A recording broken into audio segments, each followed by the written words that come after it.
Friends, இன்றைக்கி நம்ம செய்ய போகிற ரெசிபி என்னென்னு பார்த்தீங்கன்னா பன்னீர் மோமோஸ் தான். ரொம்ப ஈஸியாக சிம்பிளாக டக்குன்னு செஞ்சிடலாம். வெளியிலலாம் சாப்பிட்றதோட நம்ம வீட்டில் செஞ்சு சாப்பிடும்போது கொஞ்சம் ஹெல்த்தியாகவே இருக்கும். இந்த சம்மர் ஹாலிடேக்கு வீட்டில் செஞ்சு பழகுங்க. வாங்க இதை எப்படி செய்யலான்னு பார்க்கலாம். ஃப்ரெண்ட்ஸ், இன்றைக்கி நம்ம பன்னீர் மோமோஸ் செய்ய போகிறோம். வீட்டிலையே ஈஸியாக சிம்பிளாக. அதுக்கு ஒரு பவுல் எடுத்துக்கலாம். 1 கப்பு மைதா போட்டுக்கலாம். ஒரு அரை ஸ்பூன் சால்ட் போட்டுக்கலாம். இதை நல்லா மிக்ஸ் பண்ணிவிட்டு இதில் கொஞ்சம் கொஞ்சமாக நம்ம தண்ணி தெளித்து இதை பிசைஞ்சிக்கலாம். நம்ம மாவு பிசைஞ்சாச்சு. ஒரே ஒரு ஸ்பூன் எண்ணெய் ஊற்றி இது திருப்பி நல்லா இந்த எண்ணெயில் கொஞ்சம் நல்லா பிசைஞ்சிக்கலாம். இது ஒரு அரை மணி நேரம் ஊறட்டும். அதுக்குள்ளே நம்ம உள்ள ஸ்டஃபிங் வைக்கிறதுக்கு கொஞ்சம் ரெடி பண்ணிக்கலாம். இப்போ நம்ம மோமோஸ்க்கு ஸ்டஃபிங் பண்ணுறதுக்கு ரெடி பண்ணிக்கலாம். ஒரு பவுல் எடுத்துக்கலாம். பன்னீரை 1 கப்பு துருவி வச்சிருக்க போட்டுக்கலாம். அதே மாதிரி ஒரு பெரிய வெங்காயத்தை பொடியாக நறுக்கி வச்சிருக்கேன், அதையும் போட்டுக்கலாம். பொடியாக நறுக்கின கொத்தமல்லியை போட்டுக்கலாம். 1 ஸ்பூன் பீஸா சாஸ் போட்டுக்கலாம். 1 ஸ்பூன் சஷ்வன் சாஸ் சேர்த்துக்கலாம். 1 ஸ்பூன் ரெட் சில்லி சாஸ் சேர்த்துக்கலாம். அரை ஸ்பூன் சால்ட் போட்டுக்கலாம். இப்போ இது எல்லாத்தையும் நல்லா மிக்ஸ் பண்ணிக்கலாம். நம்மளோட மோமோ ஸ்டஃபிங் ரெடி ஆயிடுச்சு. இது ஒரு பக்கம் இருக்கட்டும். மாவு ஊறிடுச்சு. இப்போ ஒரு சப்பாத்தி கட்டை எடுத்துக்கலாம். எப்பயும் போல் நம்ம சப்பாத்தி பூரி தட்டுவோம்ல, அது மாதிரி கொஞ்சம் மாவு போட்டுட்டு ஒரு சின்ன உருண்டை எடுத்து இதில் நம்ம திரட்டிக்கலாம்.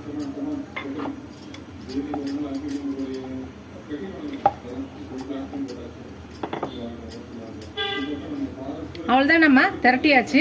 நார்மலாக நம்ம திரட்டோம்ல, அது மாதிரி மெல்லிஸாக திரட்டியாச்சு. இப்போ நம்ம 1 ஸ்பூன் நம்ம ஸ்டஃபிங்கை வச்சுக்கலாம். வச்சுட்டு நம்மளுக்கு என்ன ஷேப் வேணுமோ செஞ்சுக்கலாம். நார்மலாக இப்படியும் செய்யலாம்.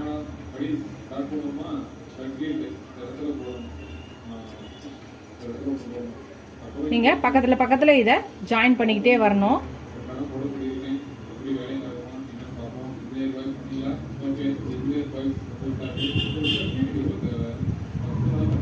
ஜாயின் பண்ணிவிட்டு இப்படி ஒரு ரொட்டேட் சுற்றுனீங்கன்னா வந்துடும்.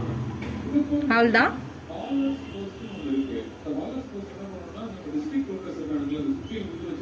இந்த மாதிரி செஞ்சுக்கலாம்.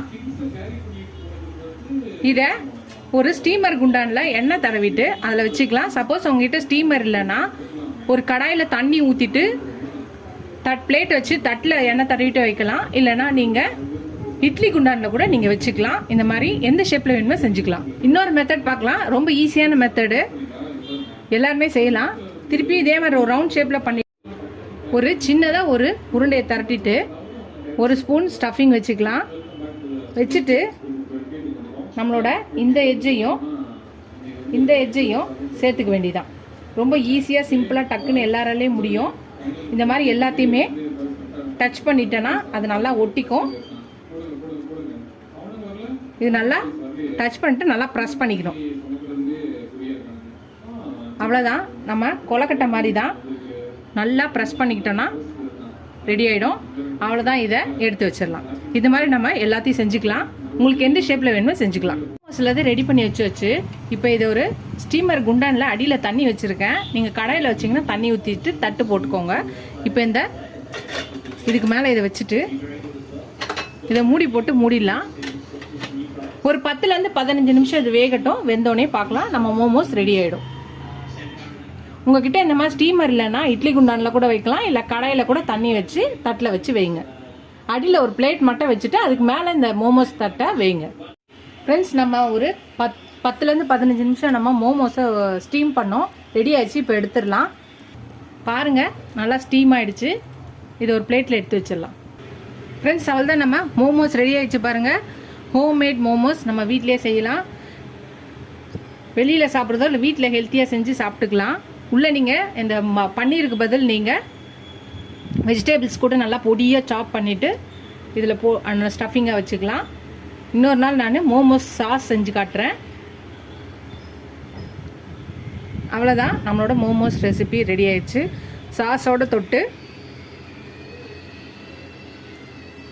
சூப்பராக இருக்குது, பர்ஃபெக்டாக இருக்குது. நீங்களும் இந்த ரெசிபியை ட்ரை பண்ணுங்கள். இப்போ சம்மர் ஹாலிடேஸ் விட்டாச்சு. வீட்டில் பசங்க இருப்பாங்க. இது நீங்கள் ஈவினிங் ஸ்நாக்ஸுக்கு செஞ்சு கொடுங்க. அவங்க ரொம்ப ஹாப்பியாக இருப்பாங்க, நீங்களும் செஞ்சு கொடுத்த ஹாப்பியாக இருக்கும். செஞ்சு பார்த்துட்டு எப்படி இருக்குன்னு சொல்லுங்கள். உங்கள் ஃப்ரெண்ட்ஸ்க்கு இந்த வீடியோவை ஷேர் பண்ணுங்கள். அவங்களே செஞ்சு பார்த்துட்டு எப்படி இருக்குன்னு சொல்லுங்கள். ஃபஸ்ட் டைம் என் சேனலை பார்க்கணும், சப்ஸ்கிரைப் பண்ணிட்டு பாருங்கள். ஃபுல் வீடியோ பாருங்கள். உங்கள் ஃப்ரெண்ட்ஸ்க்கு இந்த சேனலை ஷேர் பண்ணி சப்ஸ்கிரைப் பண்ண சொல்லுங்கள். Keep supporting my channel, keep வாட்சிங் மை ஃபுல் வீடியோஸ். இதோட அடுத்த ரெசிபியில் பார்க்கலாம். டாடா பாபா ஃப்ரெண்ட்ஸ்.